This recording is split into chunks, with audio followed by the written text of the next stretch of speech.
नमस्कार. आज आपण बघणार आहोत स्वाध्याय 1.2 प्रश्न नंबर 1. 17, 8, 21, 13, 41, 2, 27, 31, 51 या संख्यांपैकी मूळ संख्यांची बेरीज आहे. आता मित्रांनो, मूळ संख्या म्हणजे काय? तर ज्या संख्येला 1 आणि तीच संख्या अशा दोनच संख्यांनी पूर्ण भाग जातो त्याला आपण मूळ संख्या असे म्हणतो. मित्रांनो, 1 ते 100 पर्यंतच्या मूळ संख्या पाठ करा. मग मूळ संख्या कोणत्या आहेत? तर 1 ते 100 पर्यंतच्या मूळ संख्या आहेत 2, 3, 5, 7, 11, 13, 17, 19, 23, 29, 31, 37, 41, 43, 47, 53, 59, 61, 67, 71, 73, 79, 83, 89 आणि 97.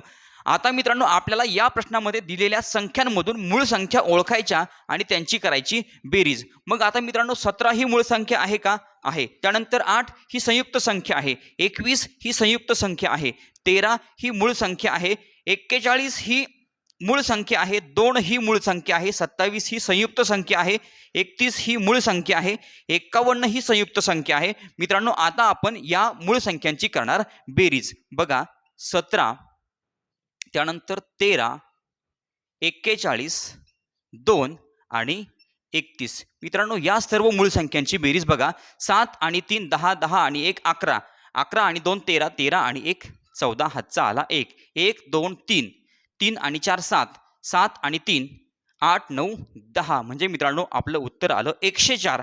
म्हणजे पहिल्या प्रश्नाचं उत्तर पर्याय क्रमांक सी 104. प्रश्न नंबर 2.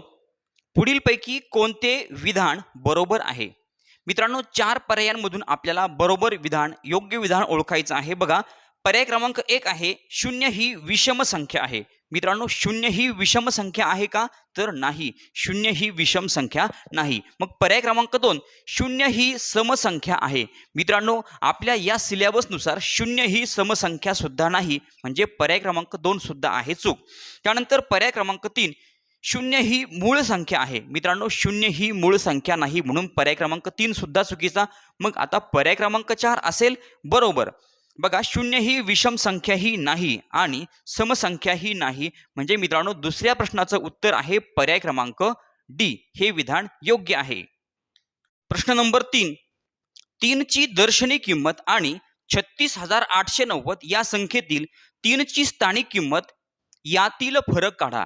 मित्रांनो, आपल्याला प्रश्न विचारलाय 3 ची दर्शनी किंमत. कोणत्याही अंकाची दर्शनी किंमत त्या अंका एवढीच असते, म्हणजे 3 ची दर्शनी किंमत आहे 3. आणि त्यानंतर पुढे काय म्हटलंय? 36,890. मित्रांनो, 36,890 या संख्येतील 3 ची स्थानिक किंमत. आता 3 हा अंक कोणत्या स्थानी आहे? एकक, दशक, शतक, हजार आणि 10,000. मग या 3 ची स्थानिक किंमत आहे 30,000. बघा, स्थानानुसार प्रत्येक अंकाची किंमत बदलते. बघा, शून्याची स्थानिक आणि दर्शनी किंमत दोन्ही पण सारखीच असते. 9 ची स्थानिक किंमत आहे 90, 8 ची स्थानिक किंमत आहे 800, 6 ची स्थानिक किंमत 6,000 आणि 3 ची स्थानिक किंमत आहे 30,000.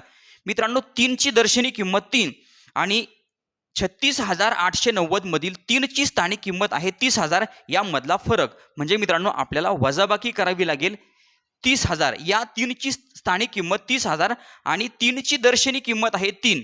मित्रांनो, आपल्याला वजाबाकी करावी लागेल. 30,000 मधून 3 वजा केल्यानंतर मित्रांनो, आपण ही वजाबाकी तोंडी सांगू शकतो 29,997. फक्त आपल्याला 30,000 मधून 3 वजा करायचे, मग 29,997. म्हणजे तिसऱ्या प्रश्नाचं उत्तर पर्याय क्रमांक बी 29,997. प्रश्न नंबर 4. 33 आणि 97 यांच्या बाबतीत पुढीलपैकी काय खरे आहे? मित्रांनो, 33 आणि 97च्या बाबतीत पर्याय क्रमांक ए, दोन्ही मूळ संख्या आहेत. मित्रांनो, आता दोन्ही मूळ संख्या आहेत का? नाही. 97 ही मूळ संख्या आहे, 33 ही संयुक्त संख्या आहे. कारण की 33 ला मित्रांनो 1 ने भाग जातो, 3 ने भाग जातो, 11 ने भाग जातो आणि 33 ने सुद्धा भाग जातो. म्हणजे 33 ही संयुक्त संख्या आहे, 33 ही मूळ संख्या नाही. 97 ही मूळ संख्या आहे, म्हणजे पर्याय क्रमांक ए चूक. पर्याय क्रमांक बी, दोन्ही सहमूळ संख्या आहेत. आता मित्रांनो, सहमूळ संख्या म्हणजे काय? ज्या दोन संख्यांचा एक हा एकच सामायिक अवयव असतो त्याला आपण सहमूळ संख्या असे म्हणतो. तर मित्रांनो, 33 आणि 97 या दोघांचे आपण अगोदर अवयव काढणार. बघा, 33 चे अवयव आणि त्यानंतर 97चे अवयव. आता मित्रांनो 33ला कोणत्या कोणत्या संख्यांनी पूर्ण भाग जातो? 1ने जातो, 3ने जातो, 11ने जातो आणि 33ने. आता 97 ही मूळ संख्या आहे, म्हणजे 97ला फक्त 1 आणि 97 अशा दोनच संख्यांनी पूर्ण भाग जातो. मग मित्रांनो यांचे सामायिक अवयव जर शोधले तर त्यामध्ये फक्त मित्रांनो एकच आहे. 1 हा एकमेव सामायिक अवयव दोघांच्या अवयवामध्ये आहे. म्हणजे मित्रांनो या दोन्ही सहमूळ संख्या आहेत. आपलं चौथ्या प्रश्नाचं उत्तर पर्याय क्रमांक बी. त्यानंतर पर्याय क्रमांक सी आहे, दोन्ही 11ची गुणिते आहेत. 11ची गुणिते म्हणजे काय? तर मित्रांनो 33 आणि 97 या दोन्ही संख्या 11च्या पाढ्यात आहेत. 11च्या पाढ्यात नाही. 33 हे 11च्या पाढ्यात आहेत, पण 97 हे 11च्या पाढ्यात नाही. म्हणून पर्याय क्रमांक सी चुकीचा. आता पर्याय क्रमांक डी का चुकीचा आहे? दोन्ही समसंख्या आहेत. मित्रांनो या दोन्ही समसंख्या आहेत का? नाही, दोन्ही विषम संख्या आहेत. कारण की दोघांच्याही एकक स्थानी 1, 3, 5, 7, 9 यापैकी एखादा तरी अंक आलेला आहे. म्हणून या दोन्ही सुद्धा विषम संख्या आहे. पर्याय क्रमांक डी सुद्धा चुकीचा. मग मित्रांनो चौथ्या प्रश्नाचं उत्तर पर्याय क्रमांक बी, दोन्ही सहमूळ संख्या आहेत. प्रश्न नंबर 5. पुढीलपैकी कोणत्या अंकाची दर्शनी व स्थानिक किंमत एखाद्या संख्येमध्ये नेहमीच सारखी असते?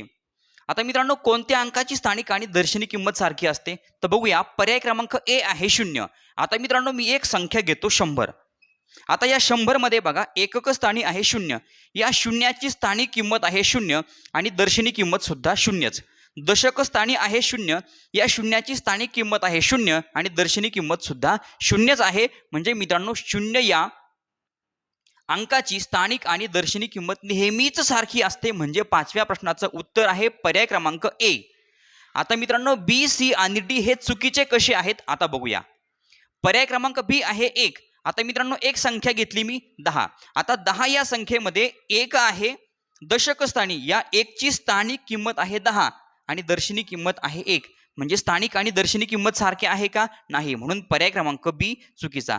पर्याय क्रमांक सी. मित्रांनो 2 हा अंक दिलाय. आता मी संख्या घेतली 20. बघा दशक स्थानी आहे 2. या 2 ची स्थानिक किंमत आहे 20 आणि दर्शनी किंमत आहे 2. म्हणजे स्थानिक आणि दर्शनी दोन्ही किमती वेगवेगळ्या आहे. म्हणून पर्याय क्रमांक सी सुद्धा चुकीचा. पर्याय क्रमांक डी आहे मित्रांनो 3. आता मी पुन्हा एक संख्या घेतली 30. या 30 मध्ये या 3 ची दशक स्थानी असणाऱ्या 3 ची स्थानिक किंमत आहे 30 आणि दर्शनी किंमत आहे 3. म्हणजे मित्रांनो स्थानिक किंमत आणि दर्शनी किंमत दोन्ही सुद्धा वेगवेगळे आहे.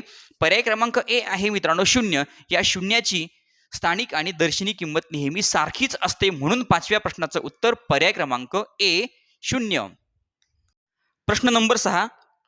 4, 5, 0 आणि 3 या अंकांपासून बनणारी सर्वात लहान 5 अंकी अंक पुनरावृत्त होऊ शकतात.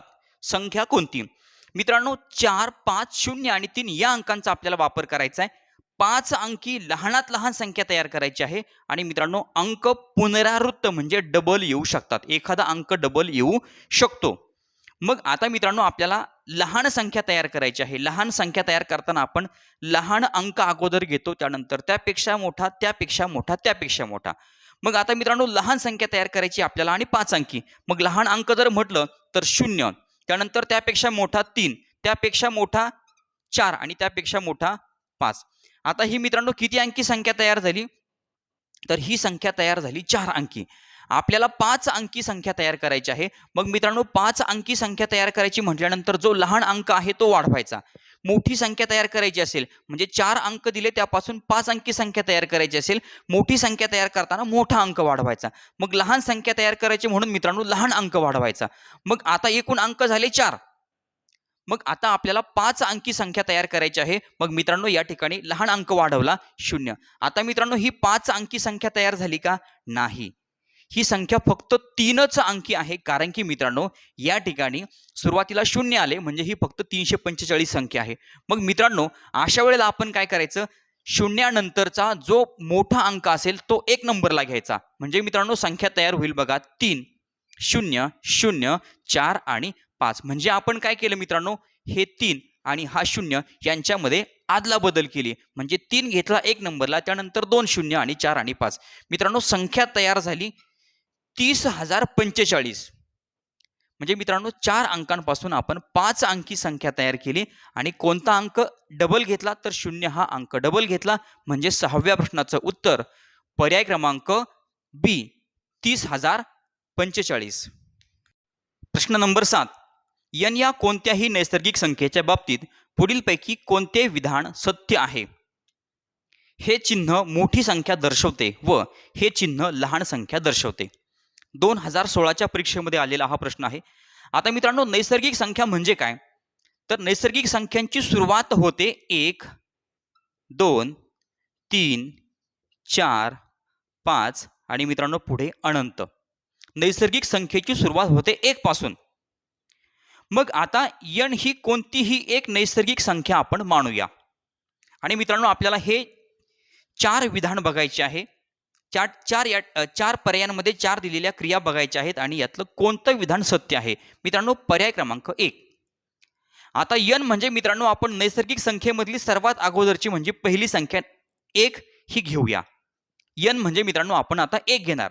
आता बघा 1 चा वर्ग आणि 1 चा वर्ग मोठा आहे 1 च्या घनापेक्षा. आता मित्रांनो 1 चा वर्ग आहे 1 आणि 1 चा घन सुद्धा 1 आहे आणि मित्रांनो हे चिन्ह आहे. मग आता 1 मोठा आहे आणि 1 लहान आहे असं होईल का? नाही होणार. म्हणजे मित्रांनो पर्याय क्रमांक ए आहे चुकीचा. पर्याय क्रमांक बी. आता n चा घन हा मोठा आहे n च्या वर्गापेक्षा. आता n म्हणजे मित्रांनो आपण घेतला 1 म्हणजे 1 चा घन त्यानंतर 1 चा वर्ग 1 चा घन आहे 1 आणि त्यानंतर मित्रांनो 1 चा वर्ग सुद्धा 1च आहे. मग आता सुद्धा तेच होतंय मित्रांनो 1 येतोय लहान आणि 1 येतोय मोठा. म्हणजे मित्रांनो पर्याय क्रमांक बी सुद्धा आहे चुकीचा. त्यानंतर पर्याय क्रमांक सी आहे मित्रांनो n चा वर्ग वजा n चा घन हे मित्रांनो ही संख्या मोठी आहे ही क्रिया मोठी आहे शून्यापेक्षा. मग आता n चा वर्ग मग आता कोणतीही आपण एक संख्या म्हणजे 1 घेतला 1 चा वर्ग वजा 1 चा घन. आता मित्रांनो 1 चा वर्ग आहे 1 त्यानंतर 1 चा घन सुद्धा आहे 1. मग 1 मधून 1 गेला मित्रांनो खाली 0 राहिला आणि मग 1 0 मोठा आणि 1 0 लहान असं होईल का? म्हणून पर्याय क्रमांक सी सुद्धा मित्रांनो चुकीचा आहे. मग आता आपण पर्याय क्रमांक डी घेणार. पर्याय क्रमांक डी मध्ये मित्रांनो n म्हणजे आपण सगळ्यात पहिली नैसर्गिक संख्या म्हणजे 1 घेणार आणि आता मित्रांनो बघूयात 1 हा मोठा आहे शून्यापेक्षा. मित्रांनो पर्याय क्रमांक डी आहे बरोबर. म्हणजे 7व्या प्रश्नाचं उत्तर आहे पर्याय क्रमांक डी. विद्यार्थी मित्रांनो या ठिकाणी स्वाध्याय 1.2 संपला. यानंतर पुढचा स्वाध्याय आपण पुढच्या व्हिडिओमध्ये बघणार आहोत. चॅनलवर नवीन असाल तर चॅनल सबस्क्राईब करा. व्हिडिओ आवडला तर लाईक करा, कमेंट करून कळवा आणि आपल्या मित्रांना व्हिडिओ शेअर करायला विसरू नका. धन्यवाद.